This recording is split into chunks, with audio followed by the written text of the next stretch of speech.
F27 husband M28, and I have been together for 5 years after being friends for most of my teenage years. We have 2 sons, and this takes place in March of 2020 when I was 3 months pregnant with my second child. I had gone to my 13-week scan follow-up after the ultrasound alerted something wasn't right. I fully expected the worst, but my GP just said they could see something on the scans with my fallopian tubes. Nothing was wrong with baby and wanted to get bloods and swabs done. When the results came back, my GP called me to come in urgently. That's when she showed me that my tests had returned positive for chlamydia. I was shocked, and my GP knew I had been with my husband for years. She was my doctor all the way back when my first son was born. She knew all of our history. She straight up asked me if our relationship was monogamous, and I of course said yes. She gave me the rundown of treatments and scripts, telling me that my husband would need to come be tested as well to confirm before he too would likely need treatment. All with a look of pity. She was thinking it, I was thinking it. My partner had cheated on me and given me an STD. I'm furious and heartbroken, but I go home and take a long hot shower scrubbing myself clean. Then I sit down in our home, our family photo hung on the wall mocking me, and call him. He is at work and I'm crying on the phone explaining that I've just been to the doctors and gotten results that I'm positive for chlamydia. And how could he do this, you bastard, all the works. I hang up and he is calling me over and over, but I'm trying to calm down as I have to collect our son from daycare and still be put together as a mother somehow. I ignore his calls and go about my day utterly crushed. I'm giving our son dinner when he comes home. He comes in the house, sets his stuff down loudly and throws his keys at the wall. He sees that I've got our son, so he just walks into the bedroom and slams the door, and I hear the shower run. I'm confused and even more hurt because I don't know what I was expecting, but this wasn't it. I finish feeding our son and bed routine, then settle him to sleep. It's about 8 p.m. by now and I'm exhausted, but I go to the room to talk to my husband and he is sitting on the bed holding his head in his hands crying. I walk over to him and say that, I don't know how you could do this to me and our family, but you've given me an STD and you also need get tested and take this medication. He looks at me eyes red raw, yelling that I am a sick and twisted person for cheating on him, getting an STD and then blaming him for it. Crap, this got longer than I thought, and I have to put the rest in another post I put at LDR at the end of part 3 if that helps anyone, although, I think you'll need context. Will link here once I do. And did he cheat or did I catch an STD from a koala?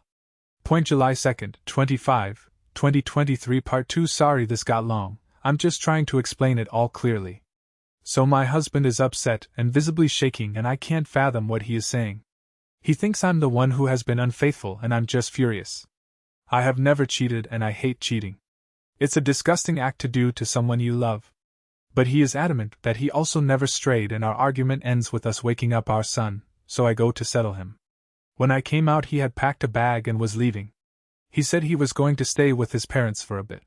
He left. I cried all night. The next few weeks were hell. He tested positive, obviously, both of us accusing each other. It got to the point that I asked if he wanted to separate, because I didn't see how this could be resolved since either of us would own up.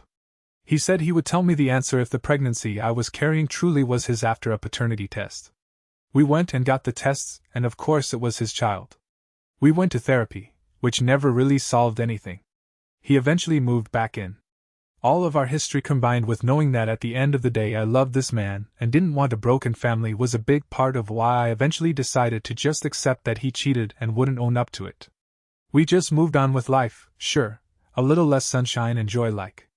I loved him and a part of me thought him admitting it would be worse. I'd want to know names, faces, details and ugh.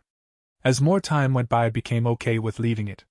So it's more than 2.5 years later now, and Adam is scrolling through TikTok when this reel with Robert Irwin comes on. He was talking about how the biggest threat to koala populations is chlamydia. I swear if a light bulb appeared in his head it would have shone out of his ears because I saw him start to piece things together. He now has come to the conclusion that he thinks he did give me chlamydia, but not through cheating. This is where I'm just wows at. Crap, this is too long again. Okay, there's just one more, we'll link to part 3. And did he cheat or did I catch an STD from a koala? July 25th, 2023. Sorry this got so long and I went way over the character limit. Part 3. Okay. Back in mid to late 2019, there was huge bushfires in QLD. In September, Adam and I attended the Bohemian Beat Freaks Festival, and along our drive into camp we came across so many koalas that had been displaced. The event was nearly cancelled due to fires burning near the site in the weeks prior, so these koalas were just by the side of the road, exhausted. At one point we pulled over and Adam grabbed some water for these poor guys. One little fellow was so thirsty and exhausted he was just holding on to my partner's arm as he drank. And yes, Adam picked this koala up and gave him a cuddle, and yes, the koala proceeded to pee all over his shirt and arm. We laughed it off, moved him off the road track and continued on. Now being a festival in the middle of a bush, there are only showers that you pay for. We were not planning on using it to shower until the last day. He had taken off the shirt and washed his hands with bottled water. We arrived and set up camp and then went to party and forgot about the koala completely. Over those days we had intercourse, a lot. Yeah, writing this now I realize how gross it all sounds, but that's the culture of Aussie bushtuffs, and we were young parents who had a rare break from having our son. So we go down a rabbit hole of research and find out that yes, you can catch it from koalas. Fuck me. Adam is so fast to make an appointment at our GPS office. We show up and explain everything and even she agreed with him. That yes, it is possible that is where the STD could have originated from. We were completely asymptomatic, so we could have had it from then, and then it was only detected during my pregnancy. So now we have an explanation, and my husband is all for it. He says it all makes sense, and I can see how he has changed since then. He is more relaxed with me, more trusting, but a part of me having thought it was from him being unfaithful has stuck. Our relationship has still been okay these last few years, but I'll admit it's been strained. Our intercourse life dwindled a lot, and we both became almost toxic with each other in terms of who the other was talking to or texting, always feeling on edge when the other was out alone, etc.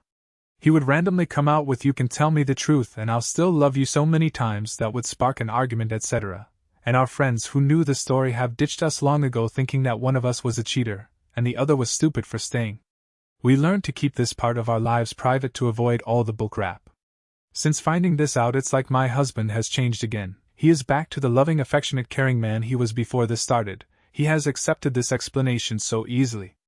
But now, how do I wrap my head around that my husband did in fact give me chlamydia, but from a ducking koala, and how do we undo all the toxic crap that has been between us and move into a healthier, trusting relationship?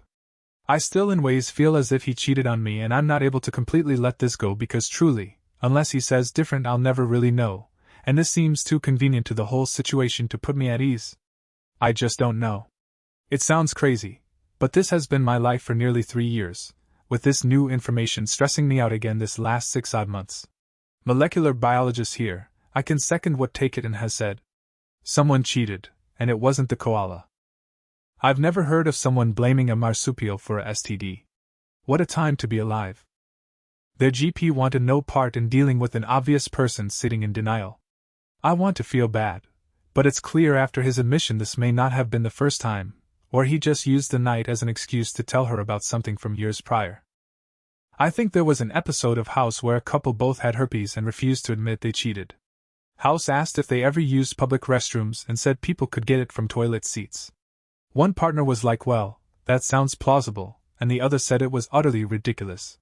According to House, the innocent partner would think it was implausible, but the guilty one would jump on any excuse that might offer an alternate explanation to cheating. That was what I thought of as I read this. Babe, it was the koala pee, I swear. There is nothing this man can do that'll make her dump him. He gave her an STD and blamed a koala, and she bought it, took him back, and finds out he slept with someone else to even the score. Oh yeah, those kids are doomed. Sometimes when parents stick together for the kids it can work out if the parents actually get their shit sorted for the kids. But original poster and her husband are not those parents. There's way too much resentment and mistrust built up between them to achieve that, and staying together because you're too afraid of change is a rotten foundation for any relationship to begin with. Original poster, if you're reading this, stop worrying about your kids coming from a broken home and start worrying about the broken home their parents are creating for them right now. I am a recovering alcoholic who has spent a bunch of time living in halfway houses and now have a lot of friends who work in the treatment industry, etc. This reminds me of people testing positive for opiates and blaming it on eating too many poppy seeds. Note that is possible. However, to my understanding it would necessitate eating a lot of poppy seeds, and also it comes up way more than it would naturally. My guess is in both cases Google is giving people these excuses. Having worked in STD for many years, I could not figure out how a koala was peeing on her cervix. Because the cervix is the only type of epithelial that is receptive to chlamydia, the STD. But I just didn't want to argue on Reddit about that.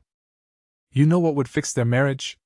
Another baby J. I understand why she said all their friends ditched them during the original chlamydia fiasco. They sound exhausting. Also, Australians are the last nationality I would expect to just pick up wildlife off the side of the road and snuggle it. They ought to have a healthy fear of wildlife after losing the emu wars.